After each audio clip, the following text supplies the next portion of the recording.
Rien n'est jamais trop beau pour les mariés dans le Caucase.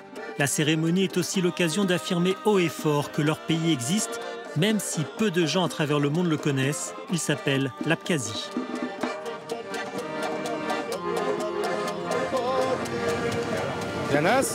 Pour nous, l'indépendance, qu'est-ce que c'est? Nous sommes naturellement indépendants, on ne dépend de personne. Le plus important, c'est que l'Abkhazie reste le pays des âmes et de la liberté. On est libre, on ne dépend de rien ni de personne, sauf de la société dans laquelle on vit, c'est tout. Cette indépendance, on l'a obtenue en payant le prix du sang. Et l'on porte le deuil de ceux grâce auxquels on peut aujourd'hui fêter ce mariage. L'Abkhazie, ce sont 240 000 habitants sur une bande de terre de 8 600 km², une surface à peine plus grande que l'Alsace, entre la chaîne du Caucase et la mer Noire. Selon l'ONU, l'Abkhazie fait partie de la Géorgie dont elle s'est séparée après l'éclatement de l'URSS. Entre 92 et 93, la guerre civile y a fait près de 30 000 morts et 250 000 civils ont été déplacés. Depuis à Soukoumi, la capitale, la mémoire de ce conflit est entretenue avec ferveur. Mais sur la même place s'impose depuis peu le bâtiment de l'ambassade de la Fédération de Russie. Car l'Abkhazie est littéralement tenue par Moscou qui a déployé ses soldats et en alimente toute l'économie. Les retraites sont par exemple payées par la Russie.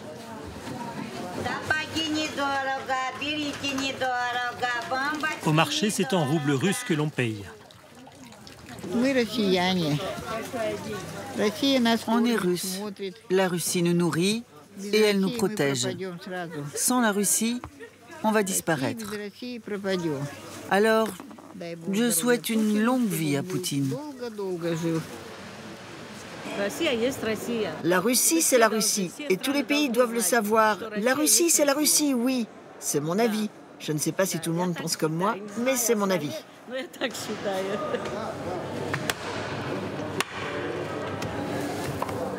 C'est en effet la Russie qui a mis un terme à la guerre.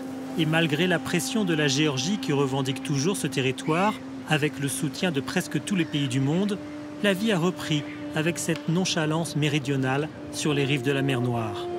Les autorités d'Abkhazie ne s'en cachent pas, c'est la Russie qui décide presque tout ici.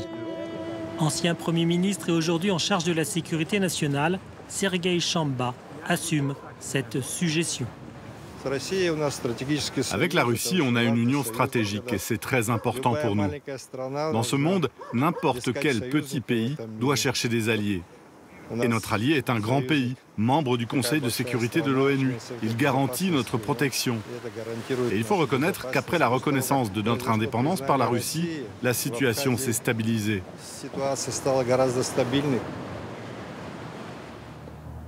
Quand le 26 août 2008, le grand frère russe a reconnu officiellement son pays, ce fut un jour historique pour le photographe Ibrahim Chkadoua. Il y a eu une période durant laquelle j'étais sous contrat avec l'agence France Presse. Je faisais beaucoup de photos-reportages et celle-là, je l'ai faite le jour de la reconnaissance de l'indépendance de l'Abkhazie. Elle a même fait la une d'un journal russe. C'était leur photo de la semaine. Les immeubles sont hérités de la période soviétique. Depuis, rien n'a vraiment été entretenu.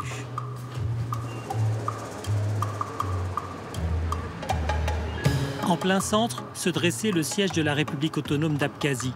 La statue de Lénine a été déboulonnée et pour les Abkhazes, l'incendie de cet immeuble a marqué la victoire sur la Géorgie qui tentait d'imposer son autorité il y a 30 ans. C'est un symbole pour nous, c'est notre Bastille. Ça nous rappelle notre guerre de 92-93 qui s'est terminée avec la prise de ce bâtiment. Et puis après, nos forces ont poussé jusqu'à la frontière avec la Géorgie. Depuis le 19e siècle, quand elle était dans l'Empire russe, l'Abkhazie est un peu la Côte d'Azur de la Grande Russie. Les riches familles s'y faisaient construire de magnifiques palais et villas, mais depuis la guerre, tout est resté à l'abandon. C'est un problème d'investissement. Les gros investisseurs ont peur d'entrer sur le marché abkhaze à cause de notre statut de pays non reconnu ou partiellement seulement. Et le grand capital n'aime pas ça. D'un autre côté, ce patrimoine reste préservé de la spéculation immobilière qui aurait vite fait de construire ici des tours avec vue sur mer, comme à Sotchi, la ville russe voisine. Là réside le dilemme pour les Abkhazes. Ils sont protégés par un grand frère turbulent. Et pour Ibrahim, Il faut que l'Abkhazie réussisse à conserver son indépendance tant vis-à-vis de la Russie que de la Géorgie. En fait, c'est quoi notre choix? Même si des volontaires abkhazes se battent en Ukraine aux côtés des Russes et que les milieux économiques russes possèdent des intérêts en Abkhazie, c'est à nous de tracer une ligne rouge et on l'a fait. L'union ne veut pas dire la fusion, on le rappelle avec fermeté. L'union avec la Russie, ce n'est pas l'annexion. Et j'espère que Moscou le comprend aussi.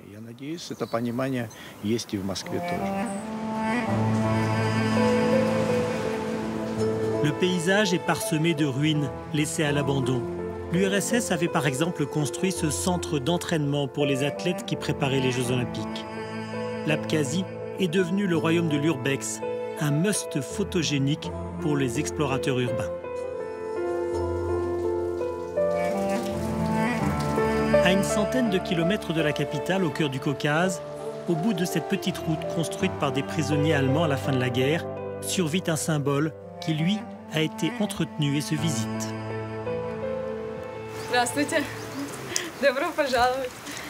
Bonjour et bienvenue dans l'une des dachas secrètes de Staline, ouverte au public en 2005.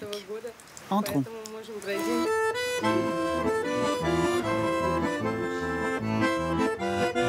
C'est d'ici que le dictateur, né en Géorgie, a dirigé l'URSS à la fin de sa vie. Il est mort en 1953 à Moscou, mais il aimait cet endroit, sur les rives du lac de Ritsa, en pleine montagne, loin de tout, seul dans sa folie.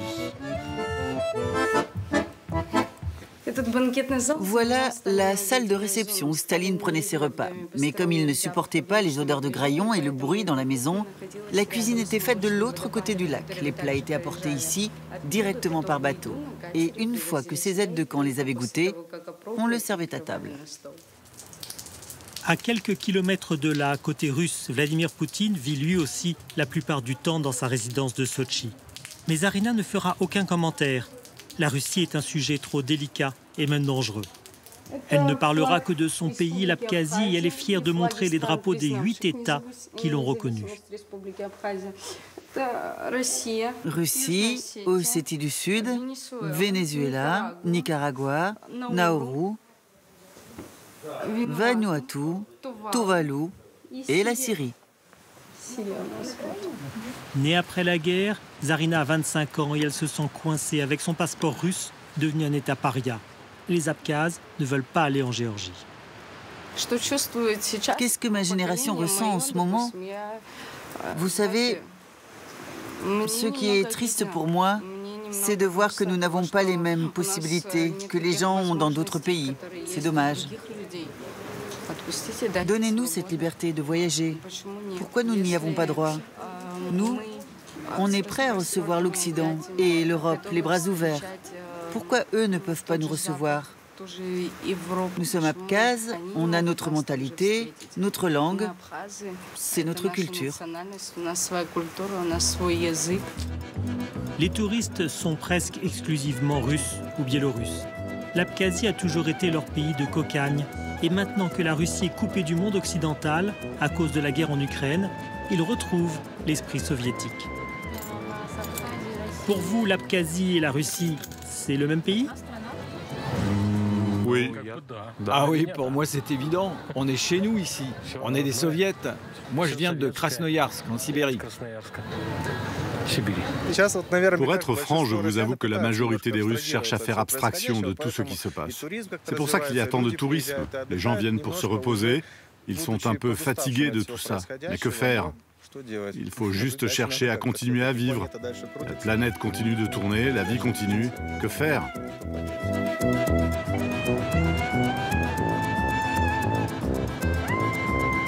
Dans toute la Russie, la plage de Gagra est aussi connue que Courchevel pour les sports d'hiver. Les Russes n'ont pas besoin de visa pour entrer en Abkhazie.